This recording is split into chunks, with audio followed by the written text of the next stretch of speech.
¿Qué tal? ¿Cómo están? Bienvenidos a Panorama. Mire, esta noche vamos a focalizar mucho la mirada respecto de cuestiones que tienen que ver con la cuestión educativa, con el aspecto educativo, con lo que nos está pasando en educación.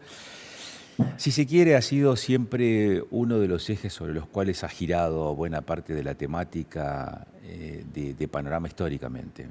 Cómo funciona la educación, qué hacemos en términos de educación, de mejora sobre todo de la educación, considerando que es uno de esos ejes temáticos que siempre está en la centralidad de la agenda pública, de la agenda de la gente, pero también de la agenda política, de la agenda del sindicalismo, y no necesariamente cada vez que hay una acción que tenga que ver con reclamos laborales o salariales y que tiene como protagonistas a los gremios, sino prácticamente, digamos, puntualmente, hablar de cuestiones educativas. Recientemente, la provincia de Neuquén ha regulado la utilización de los celulares en las aulas, prohibiéndolas en algunos casos, administrando o dándole la capacidad de administrar ese recurso, por ejemplo, a nivel medio, a nivel secundario. Una norma bastante reciente, pero que empieza a, también a incidir en la cuestión educativa. Y esto nos plantea algo a nosotros en particular, y es ¿qué hacemos frente a los avances tecnológicos? ¿Cómo la educación, cómo el sistema educativo va incorporando esos avances o va regulando la utilización de esa tecnología al servicio de la educación? Esto, sin lugar a dudas, ha ido cambiando también la imagen que tenemos de la escuela, de la educación, también de los docentes que se desempeñan allí y obviamente también de las tareas que tienen que hacer las representaciones sindicales frente a las condiciones de trabajo y a las condiciones salariales. Decidimos para esta oportunidad convocar a Héctor Roncayo.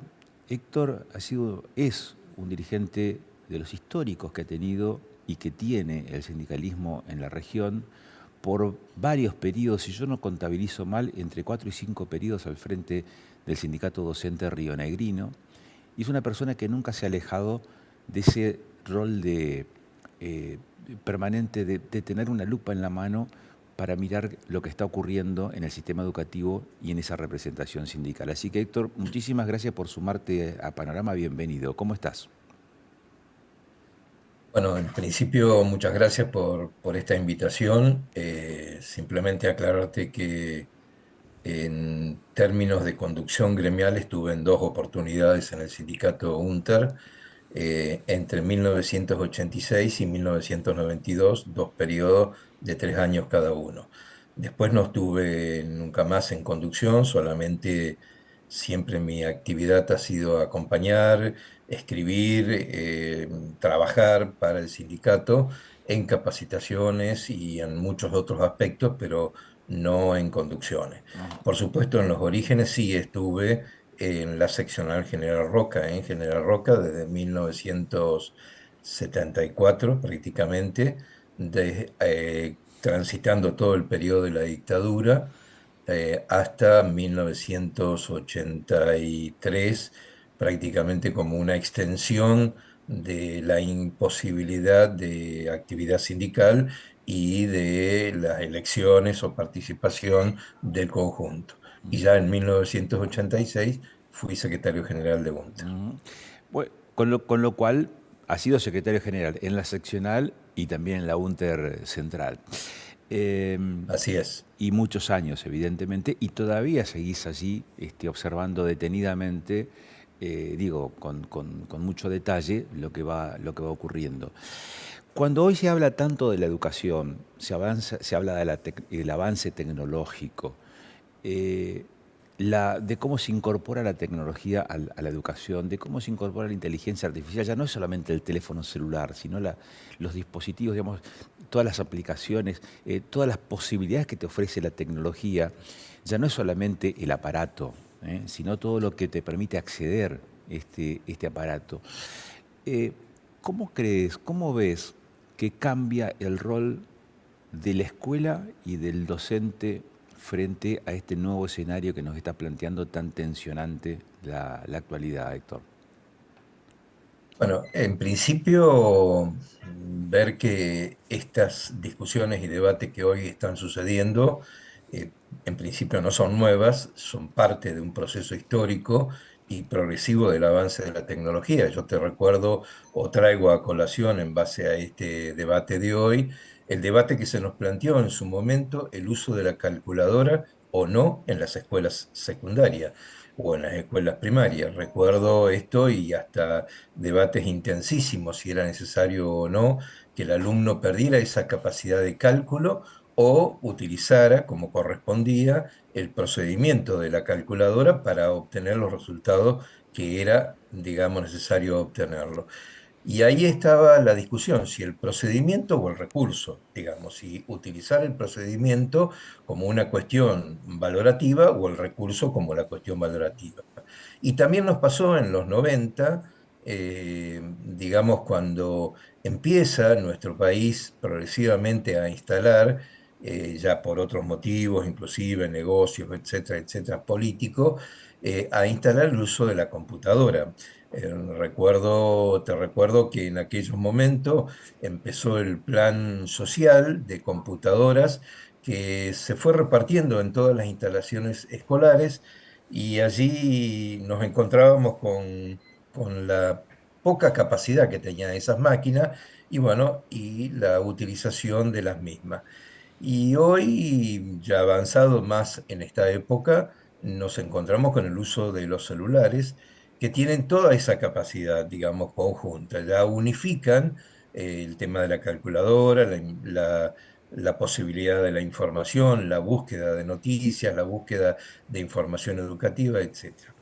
Entonces, yo considero, en principio pienso que lo que se prohíbe siempre es más problemático, digamos. Prohibir significa, de alguna manera, generar una especie de reacción del otro lado, o sea, esto un principio físico de acción y reacción que permite que por ahí entran los debates y las discusiones, a veces hasta de características violentas.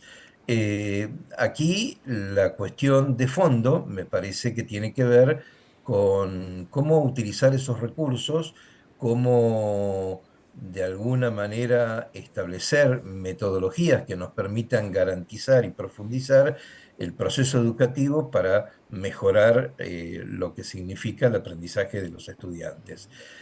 Aquí hay una cuestión. Neuquén, por supuesto, no conozco el texto de la ley de Neuquén, no la he podido todavía leer, eh, pero supongo que cuando se llega a una decisión de esta naturaleza es porque ha habido una serie de inconvenientes o problemas que evidentemente están afectando sensiblemente el proceso educativo. Y esto está ocurriendo evidentemente en muchos lugares. Hay países en el mundo como Francia, como Inglaterra, como Portugal, etcétera, que ya directamente han prohibido el uso del teléfono celular o la telefonía celular en las aulas, salvo con condiciones muy particulares como esta que vos mencionabas, que en el nivel secundario estaría habilitada esa posibilidad siempre que esté debatido y discutido institucionalmente su aplicación. Y ahí está el punto de base. ¿Dónde y cuándo se tienen, por lo menos al menos en nuestra provincia, los espacios necesarios y progresivos para el debate y la discusión política, pedagógica, para la incorporación de la tecnología en las escuelas? Esto nos falta, no hay esos espacios. Entonces, ¿qué es lo que se está discutiendo de fondo? ¿La prohibición por sí o la utilización por sí de estos instrumentos o de estos aparatos o estos recursos que permitirían profundizar más el aprendizaje? Héctor, eh, más allá de la discusión puntual ahora, ¿no? Coyuntural, de decir, bueno, ¿qué hacemos con esto? Porque con esto digo, ¿no? En el aula que pareciera ser la cuestión del problema o la cuestión problemática. Eh, ¿Advertís que para el rol del docente hay una especie de competencia también con la tecnología. ¿Compite la educación, el sistema educativo, con lo que ofrece hoy la tecnología?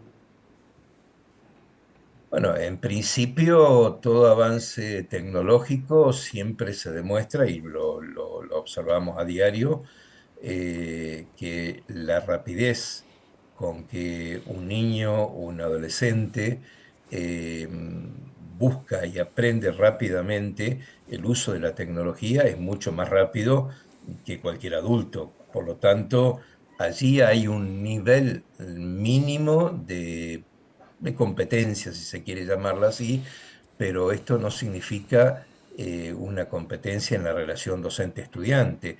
A mí me parece que lo que estaría de fondo faltando, y esto lo ha hecho y lo ha sucedido en todo avance tecnológico, es el tema de la formación y la capacitación al personal docente. Lamentablemente, las políticas educativas que se observan de fondo, y ni hablar del tema de los recursos económicos, no pasan por el cómo se profundiza la formación y la capacitación de los docentes, y tampoco la incorporación de tecnologías en los establecimientos educativos, de fondo estoy hablando, cuando esto permitiría una relación entre docentes y educadores, y estudiantes, perdón, de otra manera. Lamentablemente, entonces, ¿a qué llegamos? Llegamos a que puede que exista esta especie de molestia, esta especie de interrupciones o esta especie de distracciones que hacen que evidentemente el proceso de aprendizaje sea más dificultoso. De hecho, también tiene que ver con cómo las instituciones escolares y cómo el propio gobierno, a través de los ministerios de educación, garantizan el debate en relación a las familias para propiciar un debate serio, profundo, interesante e importante, de que nos tenemos que preparar todos, tanto las familias como los docentes como los estudiantes, a un mundo por venir que sin duda va a ser absolutamente distinto al que hoy estamos transitando con el uso de la tecnología. De hecho, ni hablar, por supuesto, esto todavía no ha entrado grandemente en las escuelas, pero ni hablar con el uso de la inteligencia artificial, que seguramente en poco tiempo estaremos discutiendo ese tema, ¿no? El uso de la tecnología, el uso del teléfono, es un distractivo, sin duda, es un distractivo. Y entonces aquí la discusión pasa porque si esto se debate o no se debate en las instituciones escolares. Y ahí pasa también, por lo menos en el caso de Río Negro, eh, si los espacios institucionales, escolares, etcétera, son los atinados, son los pertinentes para discutir y debatir qué es lo que queremos hacer en las escuelas y qué profundizamos en las escuelas en relación a estos procesos. Ujú. Preguntaba esto, Héctor, porque cuando, y sin ser autorreferencial, solamente para marcar eh, épocas, etapas, cuando en mi caso cursaba el secundario, tuvimos 2 años de mecanografía, porque lo más tecnológico que teníamos era el Lexicon 80. Sí, Eh, sí. Mis hijos no tuvieron mecanografía en su tránsito por la educación media y hoy manejan un teclado de una computadora, una notebook, lo que fuese, con una velocidad impresionante sin haber pasado por aquella instancia y lo hicieron simplemente porque se fueron apropiando de la tecnología. Mencionabas recién el caso de la IA. Eh, ¿Esto obliga a actualizar también las currículas, los planes de estudio, las exigencias para los docentes, pero también los contenidos relacionados, como por ejemplo, así como para nosotros fue mecanografía, hoy saber utilizar la inteligencia artificial, es decir, que nuestros docentes estén manejando esa herramienta y al mismo tiempo en condiciones de enseñar el uso de esas herramientas, de estas nuevas herramientas? Este es el desafío nuevo que se avecina o el que ya está instalado en nuestra sociedad, en nuestra realidad, Héctor. Mira, vos el ejemplo que dabas recién me hizo acordar, yo soy profesor de matemática y de física, y recuerdo cuando enseñaba logaritmo en el secundario, en el nivel secundario, utilizábamos las tablas de logaritmo, un librito muy intenso, muy grande, con un montón de números, con decimales en cantidades impresionantes. A través de esa tabla. Hoy la tabla logarítmica cualquier estudiante las utiliza a través de la calculadora o a través del mismo teléfono o a través de una computadora. Directamente averigua inmediatamente el número logarítmico. Por lo tanto, para la base de cálculos, ¿no es cierto?, que quiera hacer y que luego ese aprendizaje le servirá para carreras tanto de conocimientos matemáticos como ingenierías, etcétera, etcétera, ¿no es cierto? Esto me parece que es importante destacar, así tu ejemplo como este ejemplo y como muchos otros, nos están indicando el proceso que hubo, justamente de eso se trata, el proceso histórico que hay en el proceso de enseñanza-aprendizaje. Y lógicamente cada etapa tiene sus etapas de resquemores, de críticas y de avances y retrocesos. ¿Cómo ocurre esto? Y ocurre en que la cuestión no sea la imposición, sino la cuestión tiene que ser parte del debate y la discusión de cómo progresivamente se va instalando esos conceptos nuevos que deben estar. ¿De qué se trata esto? Se trata de que la escuela no esté alejada de la realidad, ni la realidad esté metida totalmente dentro de la escuela. Hay procesos y etapas. Yo rescato siempre un artículo de la Ley de Educación de la provincia de Río Negro, la 4819, que es el artículo 21 de esta ley, que es reciente, es una ley del año 2012, que en su artículo 21 tiene varios incisos que dice a qué está obligada la escuela, o la escuela está obligada políticamente y educativamente a realizar determinadas cuestiones. Y entre uno de ellos hay un inciso, el inciso D, que dice transformar la realidad en contenidos pedagógicos. Sintéticamente lo estoy diciendo, pero es básicamente lo que quiero rescatar. Es decir, dice claramente que la escuela está obligada a actuar en principios políticos pedagógicos de transformar la realidad local, latinoamericana, nacional, internacional, en contenidos pedagógicos. ¿Qué quiero decir con esto?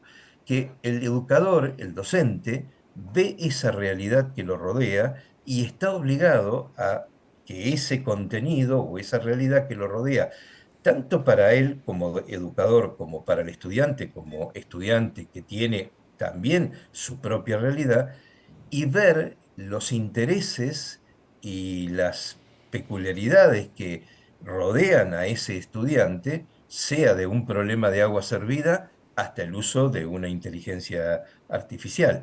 Está obligado a transformarlo en un contenido pedagógico. Y ese contenido pedagógico está dentro de los diseños curriculares, más o menos actualizados. Lógicamente, los diseños curriculares van cambiando. Hoy nosotros, hace muy pocos días, en esta semana que pasó, se logró avanzar, por ejemplo, en Río Negro, en el diseño curricular de la educación de jóvenes y adultos, que, cuyo contenido curricular basaba o estaba desde el año 1987.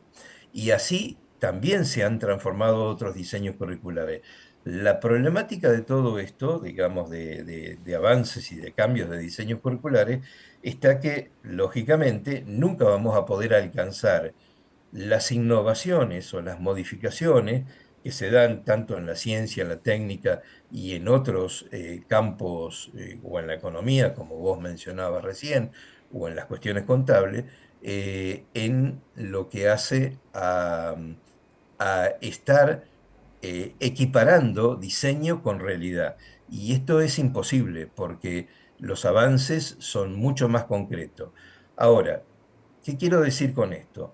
La escuela, la escuela como tal, estamos hablando de una escuela inicial, una escuela primaria, una escuela secundaria, tiene un fin en sí mismo muy importante y muy interesante desde el punto de vista político-educativo, que tiene que ver que la escuela es el espacio político por excelencia de formación de ciudadanos, con lo cual prepara al ciudadano para poder, de alguna manera, discutir y debatir sobre la sociedad en la cual va a estar trabajando y estudiando en el futuro. ¿Esto qué quiere decir también de fondo? Quiere decir que el conocimiento que el estudiante debe adquirir no pasa solamente por las innovaciones tecnológicas, sino que debe prepararse política y educativamente sobre, por ejemplo, qué dice la Constitución de nuestra provincia o de nuestro país en relación al objetivo y a los fines que tiene preparada la Constitución de la provincia o de la nación. ¿Qué dice nuestra ley de educación? ¿Cuáles son los principios políticos educativos que deben otorgársele al estudiante para saber tener la autonomía necesaria y suficiente de garantizar el aprendizaje a futuro? Es decir, la escuela no puede todo. La escuela no va a poder nunca todo, pero puede algo, puede una parte de esa realidad. Y por lo tanto, esa parte de la realidad tiene que ser discutida, debatida, encuadrada en los principios políticos educativos para garantizarle al estudiante esa relación, digamos, de conocimiento y de realidad, que lógicamente siempre va a estar un poco más atrás de la realidad misma. Héctor, y ahora una pregunta eh, que me trae, digamos, algún tipo de conflicto, ¿no? Porque mientras hablamos antes del teléfono, de si el teléfono tiene que estar o no tiene que estar en las aulas, como algunas provincias han decidido, eh, si la tecnología, los avances tecnológicos se incorporan también a la currícula, si esto implica modificaciones en los roles de los educadores. Traigo a colación esto que vos acabás de mencionar recién, la escuela tiene que servir como un formador de ciudadanos. Eh, pero al mismo tiempo tenemos otra realidad que nos dice que, o por lo menos evaluaciones que nos están indicando que hay un bajo nivel de aprehensión de ciertos saberes, al punto tal de que a veces la comprensión de texto es un problema, inclusive para aquellos que egresan del sistema educativo. Entonces, me pregunto, ¿lo que estamos charlando hasta aquí es una utopía, es solamente para un grupo reducido, mientras la generalidad es esta otra? ¿En qué situación estamos? ¿Cómo crees, digamos, que podemos ir construyendo o avanzando cuando tenemos esto que es aspiracional, pero también tenemos una realidad que nos dice tenemos 50% de deserción a nivel medio, tenemos poca capacidad de comprensión de texto? ¿Qué hacemos frente a esto? Bueno, tu pregunta es una pregunta muy profunda desde el punto de vista político, porque aquí tendríamos que cuestionarnos y cuestionar el por qué los educadores tenemos que estar reclamando permanentemente no solo el salario, porque vos fíjate que hasta acá no hemos hablado de salario, sino más bien de políticas educativas. Y las políticas educativas tienen que ser parte del debate y la discusión que también los educadores deben tener la presencia permanente junto con las autoridades educativas. Tanto en Neuquén como en Río Negro, fíjate que todavía existen, no así en muchas provincias del país, todavía existen la presencia de los educadores. Yo de hecho he sido vocal en el Consejo Provincial de Educación, elegido por los pares, elegido por los docentes en forma mayoritaria para ser partícipe del debate político educativo que se tiene que gestar entre las partes. Por ejemplo, los docentes en su representación, el gobierno en su representación y los padres en su representación. Pero esta utopía que vos estás marcando, que es absolutamente necesario avanzar, en Río Negro, por ejemplo, los padres no están representados. Los padres tienen una representación en el Consejo, pero decidido y elegido por la legislatura de Río Negro en forma totalmente a dedo. Entonces, no hay una participación activa de los padres donde voten y elijan a su propio representante para llevar la voz cantante y sonante de qué quieren para la educación, en un espacio político absolutamente necesario. Entonces, esto se vacía políticamente, se vacía educativamente y no nos sirve. No sirve porque la voz de ese padre no está representando la voz del conjunto de los padres, porque no hay una asociación que la esté, digamos, ordenando o discutiendo, debatiendo, como lo somos los educadores a través de nuestra organización gremial y el gobierno a través de su poder ejecutivo, que lógicamente tiene su representación allí. Eso por un lado. La otra cuestión que vos planteas también tiene que ver con qué sistema de evaluación discutimos y debatimos en las instituciones escolares.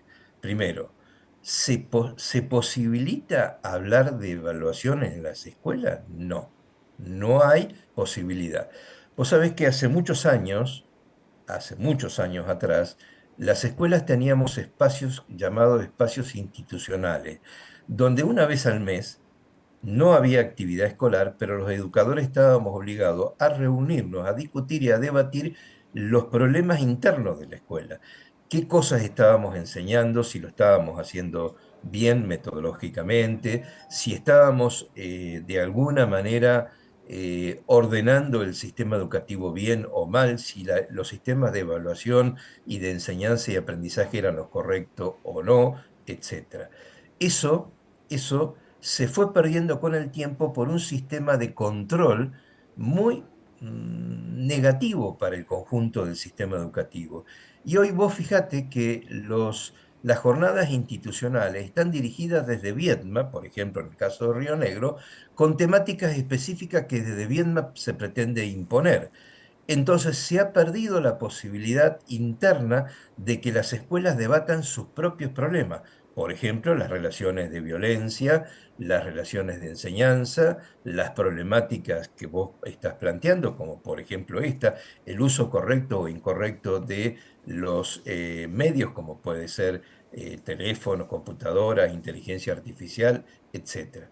Y entonces todo eso que se va perdiendo por un autoritarismo cada vez más creciente, no está dando la libertad individual y educativa que tienen que tener las instituciones escolares para discutir cuál es su mejor proceso de enseñanza y cuáles debe ser sus mejores etapas de trabajos institucionales. Hay un control, yo creo que por temor, por miedo, por problemas políticos de fondo que tienen las autoridades educativas, de que la escuela no haga lo que tiene que hacer. La escuela hace lo que tiene que hacer porque para eso están los educadores y para eso están las conducciones educativas y para eso están las supervisiones. Recientemente en Río Negro, durante todo el año pasado y este año, se ha estado trabajando en la capacitación y formación de un concurso de supervisores donde ha actuado activamente y por exigencia de nuestra organización gremial de que haya concurso de supervisores. Este concurso de supervisores va a finalizar este año con la designación de cargos titulares Claro. de supervisores. Entonces, esto que vos planteás muy bien y que es una problemática lógica, también tiene otro costado. Esto de la evaluación no se discute en la provincia ni en el país, Ujú. porque las evaluaciones enlatadas no sirven para nada, porque lo que vos mencionás, que es real desde el punto de vista, y lo pongo entre comillas, desde el punto de vista de los resultados, tienen que ver con evaluaciones internacionales que no tienen que ver con la realidad institucional, ni de la localidad, ni de la provincia, ni del país, Ujú. porque vienen enlatadas por otros sistemas, como por ejemplo PISA, Organización Mundial de Comercio, que tienen que ver con valoraciones que ya están estandarizadas a partir de otros países. Yo te doy un solo ejemplo. Breve, Sí, Héctor, porque se nos acaba el tiempo, sí. pero dale. Bueno, un solo ejemplo. En PISA se evalúa eso de la relación de, digamos, entre docente y estudiante, de el cuánto tiempo el educador tiene que pedir por favor que haya silencio para empezar la actividad escolar. En Argentina es muy alto el tiempo de pérdida en ese aspecto y en Japón no lo es. Entonces, ¿por qué se evalúa o se toma esta diferencia? Y porque nuestro sistema es totalmente diferente. Es un sistema latino, el sistema japonés tiene otro tipo de relaciones. Por eso hay que discutir el sistema educativo, hay que discutir justamente de fondo cuáles son las relaciones institucionales que pretendemos. Y esto no se discute. Por ejemplo, tampoco se discute la evaluación. Ujú. Es cierto lo que vos planteás y es real, pero no pasa por el resultado en sí, sino por el procedimiento que tenemos que encarar y esto políticamente ninguna autoridad lo está haciendo. Héctor, ha sido un gusto volver a encontrarme contigo en esta charla riquísima y que seguramente dará para poder seguir charlando por varios minutos, muchos más. Muchísimas gracias, como siempre, por tu gentileza, muy Gracias a amable. vos, gracias a vos. Héctor Roncayo ha sido dirigente, es dirigente, porque esa condición no, digamos, sigue estando en su radar, del sindicato docente en la provincia de Río Negro. Es una persona con muchísima trayectoria gremial, pero también de ejercicio en el aula, ¿no? De docente. Y recientemente está presentando su segundo libro vinculado a la historia del sindicalismo en la provincia de Río Negro. Con él vamos a la pausa. Cuando volvamos después de la pausa seguiremos hablando de educación, en el caso de Neuquén y esta decisión que tomó la legislatura provincial de restringir el uso del teléfono celulares en el sistema educativo neuquino.